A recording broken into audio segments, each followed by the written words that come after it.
Live Tamil செய்திகள்.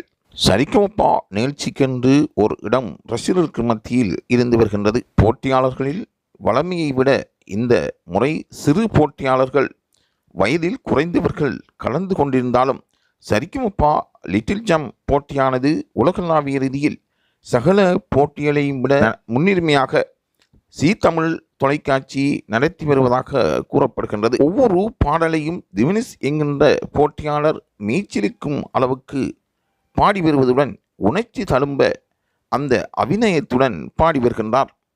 சங்கீத ஆற்றலும் அவருக்கான கல்வி உயர்வும் அவருடைய கிராமத்தில் கிடைக்காவிட்டாலும் அவர் சங்கீதத்தை நன்கு உணர்ந்து பாடுவது பலரையும் ஆச்சரியத்துக்குள் ஆழ்த்தியிருக்கின்றது.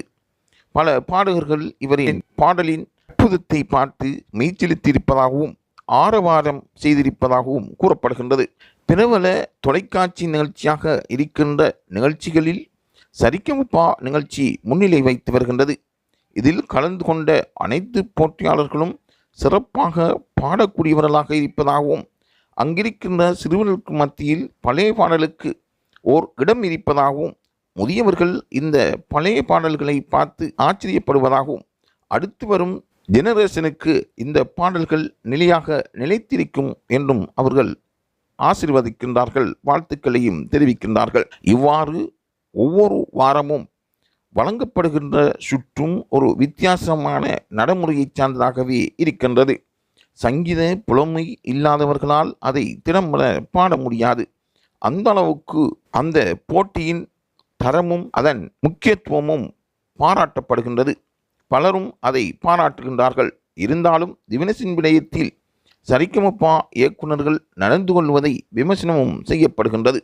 ஆகவே திவினஸ் பலராலும் பாராட்டப்படுவது மாத்திரமன்றி அவரின் திறமைக்கு முன்னுரிமை கொடுக்கப்பட வேண்டும் என்று பலரும் வேண்டுகோள் வைக்கின்றார்கள்.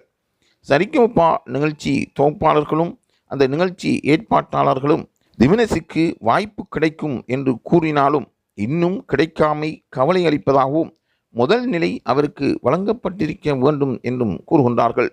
எதிர்காலத்தில் இந்த சொற்பிரயோக வார்த்தைகள் எவ்வாறு அமையப் போகின்றது?